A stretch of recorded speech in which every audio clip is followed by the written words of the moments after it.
I can't do Just this. get to the money part, all right? Just get the money part done. Give me money. Money me. Money now. Me a money needing a lot now. All right, guys, so we finally got the roadmap for ARK. The community crunch dropped yesterday. And to say that I'm disappointed would be a massive understatement. I think anybody who's trying to put a positive spin on this is either just so positive of a person that nothing that Wildcard could ever do would ever be wrong in their eyes and nothing could be negative, or they're just coping super hard. So let's go ahead and go through it together. We're going to talk about the good stuff. We're going to talk about the bad stuff, the lots of bad stuff. And I'll give you guys my opinions on it and my reasonings as to why I hold those opinions. So you guys can get a little bit of an idea where I'm coming from, and maybe I can, make a little bit of sense out of this. And maybe you guys will catch some stuff that you didn't realize was in here, because there's some stuff that a lot of people, even creators, missed in this community crunch because there's so much to unpack.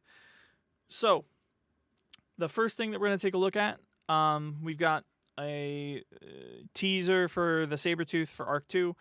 I don't know about the PvE side of things. PvP side of things, the Sabretooth is probably one of the least impactful creatures. Not exactly a dazzling that a lot of us were looking forward to.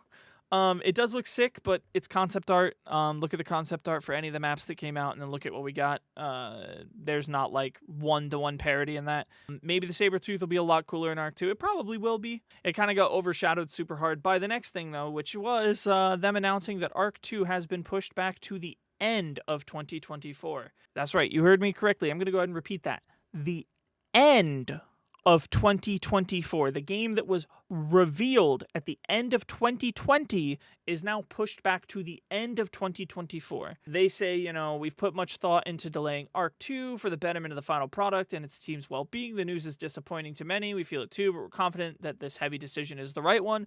I'm going to be entirely honest. I'm confident that this decision is probably correct for the pacing of development that they've made. However, I do not think that it is the right decision. And I know it's a little bit messy, but I'll explain it the best that I can.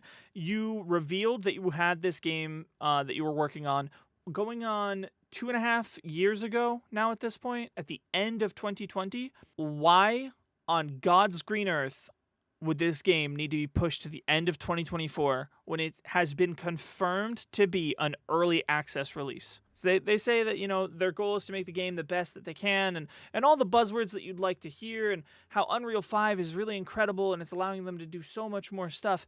But then why did you show it at the Xbox Games Showcase last June, which was reserved for games that were meant to come out in the next 12 months? I will say this doesn't come as a surprise to me or any other creator, but if you were to find any person that believed that it was going to get delayed to this extent, and that's what they're telling you to their face, they're lying. Like, I know a lot of people were doing roadmap bingos on Twitter, and I think it was Ross Clark had that it was getting delayed till 2024, and I think that's a pretty reasonable thing to think. Early 2024. We're not going to make the 2023 deadline. We're definitely not going to make June. Maybe, end of 2023 was my prediction, like very end of 2023, early 2024 makes a lot of sense. End of 2024, you don't even have a game at this point. Like, there's no way that you even have remotely a functional build of anything. That is the timeline that whole games are made in. And you've already had 2.5 years, my guy. Like, this is going to be, unless this is no longer going to be an early access title, in which case, whatever, it makes a little more sense. But they never say that they've transitioned from the platform of doing early access. So I'm going to assume that we're still getting an early access title, and then it's going to be an early build that is not indicative of the final product. And I don't know how you can justify that taking 4 years. I just don't. Not for a company as big as Wildcard. The game literally currently is sitting at like 70,000 concurrent players on Steam. Even if every person got their copy of ARK for $5 with no DLC, there's been, 250,000 to maybe even 500,000 copies sold just on Steam? It's insane. The amount of money that we've put into this company for them to be this far behind. It's unacceptable. So I'm not going to read this. You guys have a lot of time on screen to read all this stuff. It's just a lot of fluff. They did say, though, we recognize that Arc 2 has some pretty significant design changes from the original game, which may not make it as appealing to everyone. Looking at you, Souls-like combat and primitive-only weaponry, strict third-person mechanics, and an overall very serious tone, which, by the way, I want to go ahead and reiterate, Souls-like combat does sound really scary and really new to a lot of people, but there are games like Valheim that has Souls-like combat without a lock-on feature, and that's the number one thing that I'm hoping that they drop from the initial Arc 2 list of changes, is just drop the lock-on feature, and then Souls-like combat will be sick. Imagine being able to be in the Prim stage and being able to dodge with iframes people that are attacking you, even with bows and stuff, and then being able to parry and having complex move sets with different weapons. It'd be so sick, guys. And as long as you're not locking on target for the ranged part of things, it's fine, you know? The third person only, it just makes the most sense with the traversal mechanics they're doing, so I don't really have a problem with that, even though I primarily do play in third person. I do go to first person from time to time, and I do think it'll be a little weird switching, but that's fine. But they brought all this up because the remaster that we were getting, the free remaster that Jeremy Steiglitz said that we were getting, is going to be a lot more in-depth than they originally let on, and with that, it's also not going to be free anymore. Now, there's a lot of content creators and people in the community that are trying to spin this in the most positive light, and I just will not mince words here. They are lying to you. They're trying to say, oh, well, you're not paying for, the Ark Survival Ascended upgraded version of Ark 1. You're paying for Ark 2 because it's bundled together. Well, if you're on PlayStation, that's just not the case at all. You don't even get the game bundled in with Ark 2. It's a standalone $40 new release title. That's not including DLC, by the way. And if you're on Xbox or PC, then yeah, okay, you could try and suck some copium and say, okay, well, I'm paying for Ark 2, even though you are paying for this because you cannot get into Ark Survival Ascended without paying the $50 price tag. But the reality of that is, if you guys remember, is that Ark 2 has been confirmed to be free on Game Pass the day that it releases. So if you're on Xbox, you're gonna more than likely have Game Pass if you're playing Ark, because all of Ark and all the DLCs on Game Pass. So you're already getting Ark 2 for free. And if you're on PC, you have access to the Windows Store, and you may as well get Game Pass because Ark 2 was going to be free on there, and it's a lot cheaper than buying the game outright and paying for all the DLC, not to mention all the other titles that you get with Game Pass. So the $50 price tag at best is being split between $25 here and $25 for a pre-order, which if this game was never going to go on Game Pass would be worth it. But it is going on Game Pass. So you're paying $50 to play an upgraded version of Ark. Well, what if you, decide, oh, well, I don't want to do that. I'm fine with Ark the way that it is now. I want to continue to play.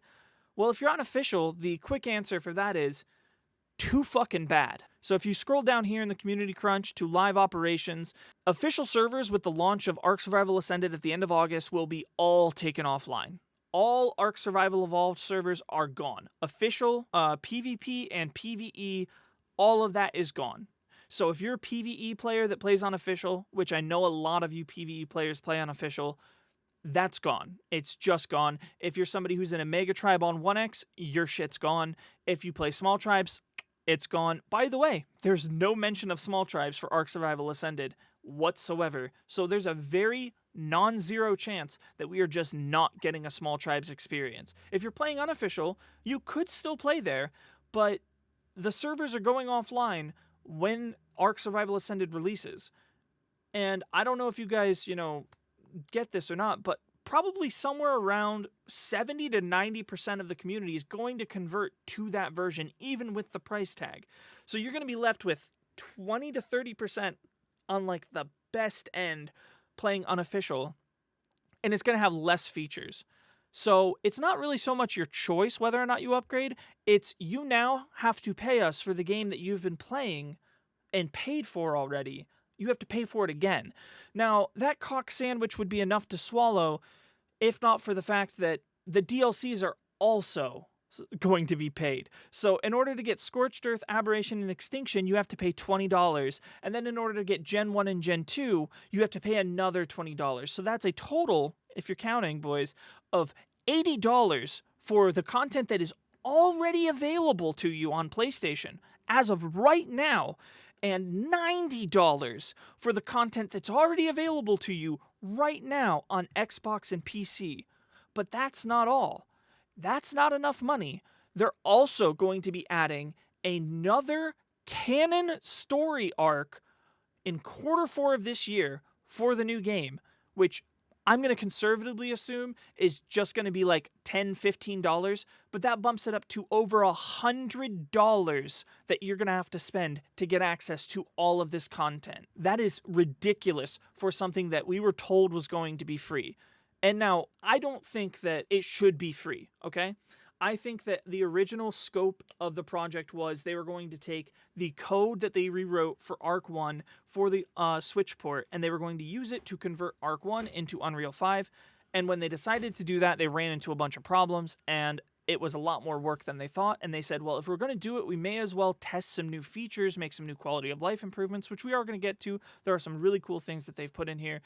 And so that's why it's costing more money. I think the problem is with the promise of it being free, no word at whatsoever, and then suddenly now it's $50 plus the price of DLC. And it's not even like you get the DLC at launch. At launch, you are only going to have access to the island and Scorched Earth.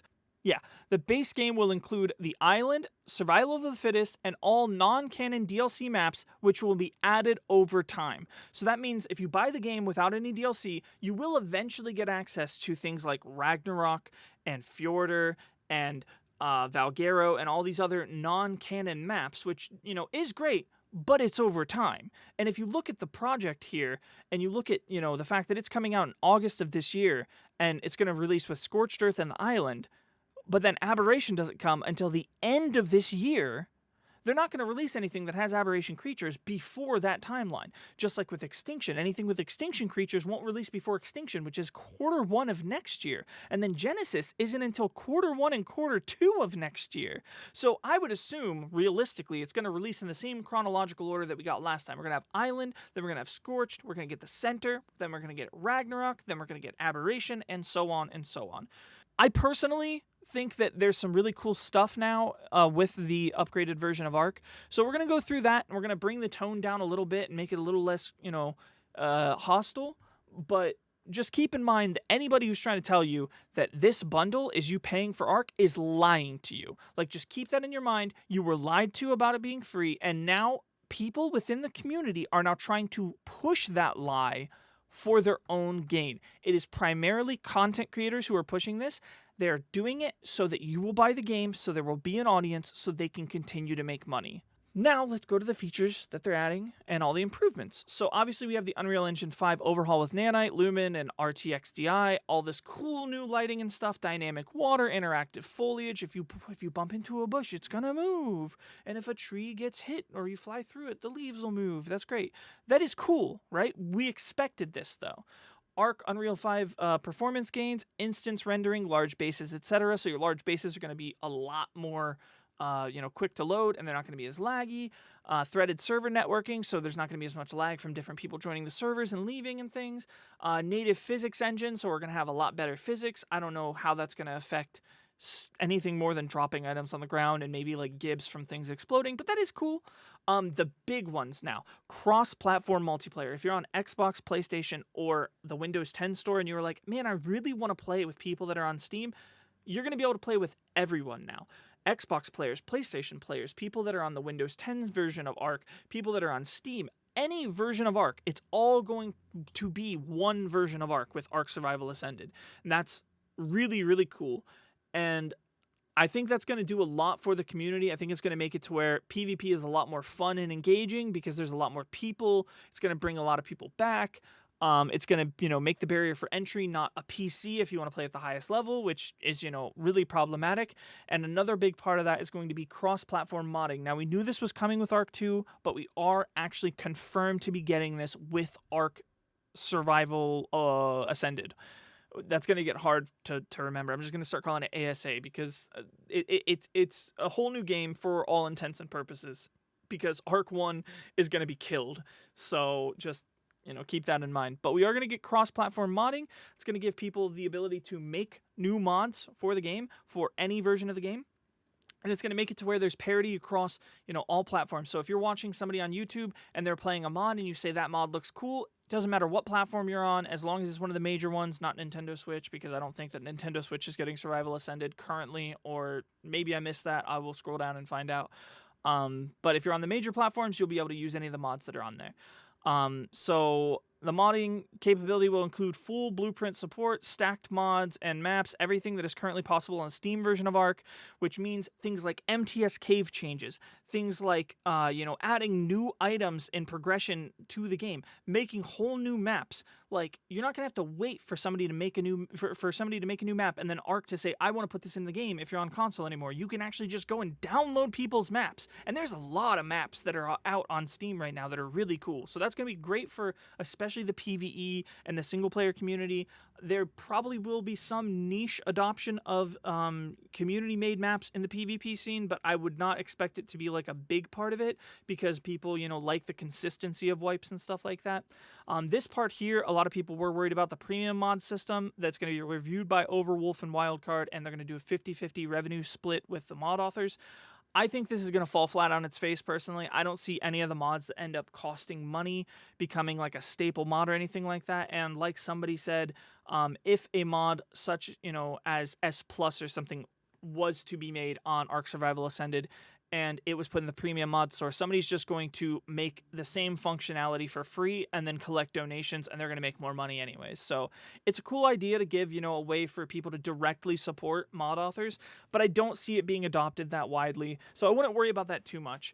Now, here it says we plan on streamlining the process of upgrading legacy Ark Survival Evolved mods to the next generation platform, which is good, but realistically, a lot of these mods are going to have to be built from the ground up. A lot of the popular mods aren't supported anymore, or they haven't been worked on in a significant way in a long time, and there might just be simply better ways to build them in the new platform. So, and then this one here, which a lot of people missed.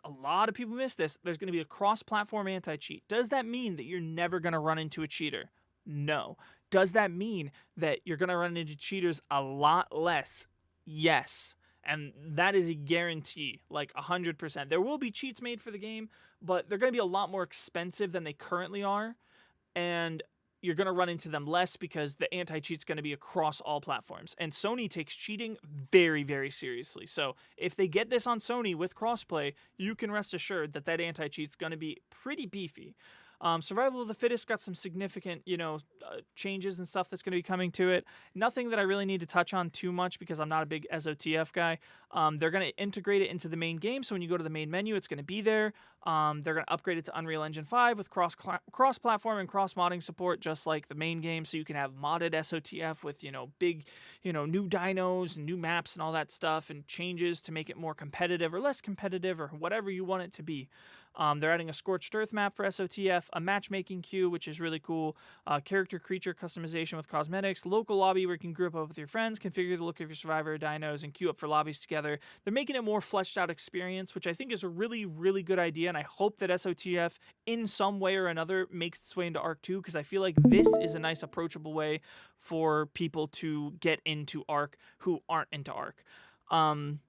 And now we're going to talk about the content, quality of life improvements, balance, and gameplay changes.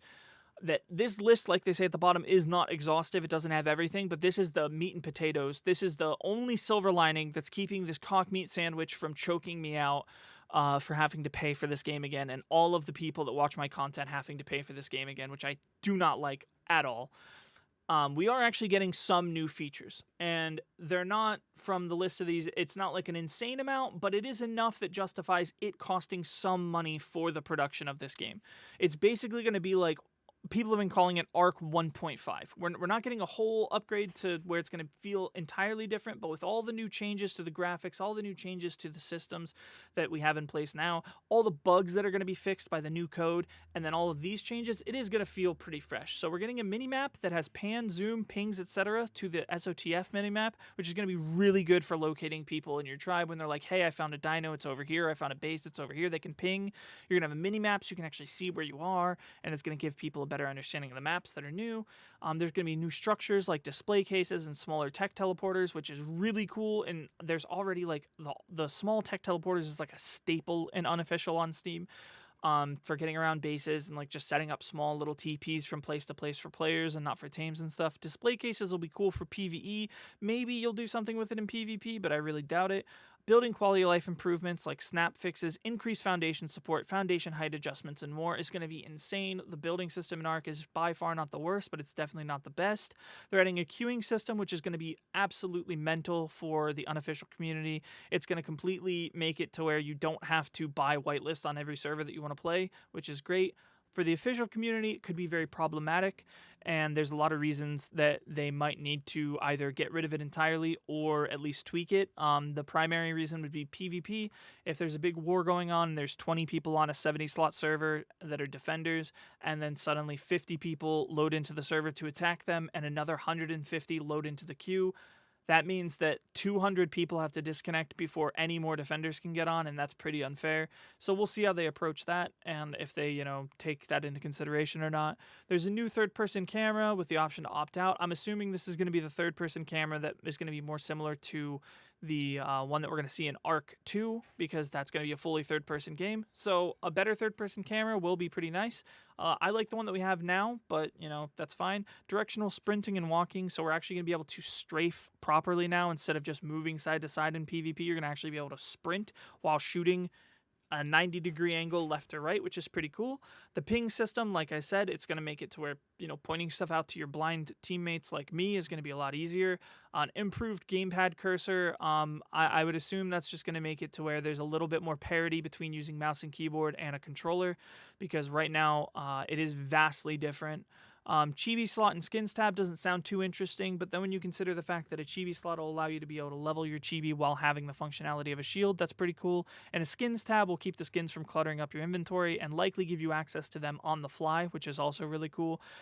Possibly we could see microtransactions with Survival Ascended, which a lot of people don't like, but I think a skin shop similar to like what Rust has, especially if they, involve the community in it, would be a really welcome idea. It would give a passive revenue stream so that they wouldn't have to keep making paid DLCs or weird mid-upgrade between Ark 1 and Ark 2 like this to bankroll their company. They need to get with the program that games as a service is the future, and they need to have some sort of passive revenue stream. So I'm kind of hoping the skins tab opens us up to the idea of having microtransaction skins. And then there's going to be balance changes for cave entrances, mechs, aberration creatures, adding more breedable creatures, and more.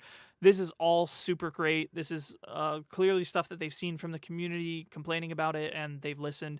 Cave entrances, some are really strong, some are really weak, so that's going to be nice to see those get fixed. Mechs are a big problem, and obviously without, a bunch of duped ones like there are on current Ark, it won't be as bad. But even if you go and farm like 50 good mechs, you can mech rush a lot of stuff, and it's really broken. Aberration creatures, I have no idea what that means whatsoever. I think they're perfectly balanced the way they are, but maybe there's something that I'm not thinking of. More breedable creatures is always a plus, and they say there's going to be more stuff. Like they say it's not an exhaustive list, but this is a list of some of the things that we're going to get.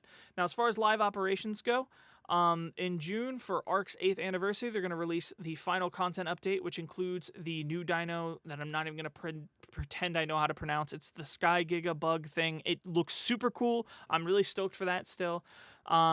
It's important to note that Ark Survival Evolved and Ark Survival Ascended will coexist, but will not support cross-play between the two games, which again is a very important factor to consider. If you're looking at this and you're saying, well, I just won't buy the upgrade and I can still play with my friends. No, you can't. You have to buy the upgrade.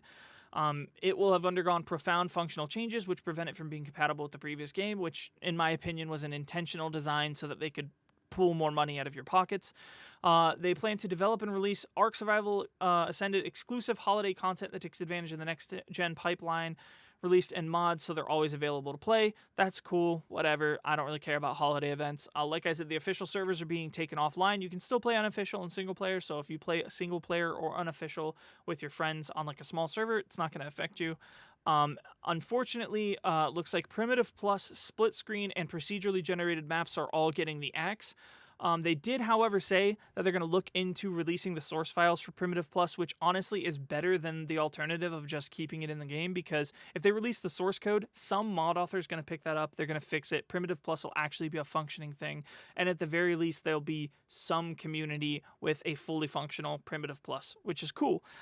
Split screen going is really tragic. This is one of the last games that I ever saw people play split screen. I remember seeing my brother-in-law and his kids would play Ark split screen, and it was a really fun game for them to play that was casual and laid back and all that. Procedurally generated maps is something that I know, me personally, I was really hoping they would revisit and they would update, but I understand that it's a massive undertaking to get it to work at the level that something like Rust has. So I completely understand them getting rid of it. It's broken in its current form, and it would take a lot of resources to get it to fix. I still hope for it for Ark 2, but for Ark Survival Ascended, I completely understand that. The remaster will have regular updates to resolve bugs, introduce new content, have balance changes and quality of life improvements for years to come, and that's a big thing, because a lot of people are saying that the reason that they're doing this is twofold. One, to inject money so they can afford to actually develop Ark 2, and two, as a backup plan and escape chute for if Ark 2 does fail. And I had a lot of confidence for Ark 2 until I saw all this, and now I'm starting to be in that camp where I think this is a safety parachute that will keep their Ark IP alive no matter whether or not Ark 2 flops. And I really hope that it doesn't, but we'll have to wait and see. Ark Survival Evolves updates will be limited to crashes and critical bug fixes, so we're not getting any more content for Ark after June, which we really didn't expect to anyways, so that's fine. And then, like I said, there is a new canonical story expansion for Ark that's going to be released only on Survival Ascended in Q4 of 2023. That is the end of this year. The DLC will feature 4 new creatures, which they'll share more details about later this year, which is cool. I mean, 4 creatures that are coming to the game that we haven't seen before. Hopefully, ideally, it would be creatures that we're going to see in Ark 2. I know they've already revealed that the Brachiosaurus is going to be in Ark 2, so maybe they're going to add that into Ark 1 to give a lore-specific reason as to why it's making its way into Ark 2. But I'm always down for some new content. And then Nintendo Switch updates from this, they're talking about when they're going to be releasing the rest of the DLC and stuff, which nobody really cares.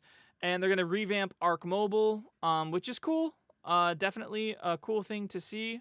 I don't really care about Ark Mobile, though, so I'm not going to talk about it. Animated series.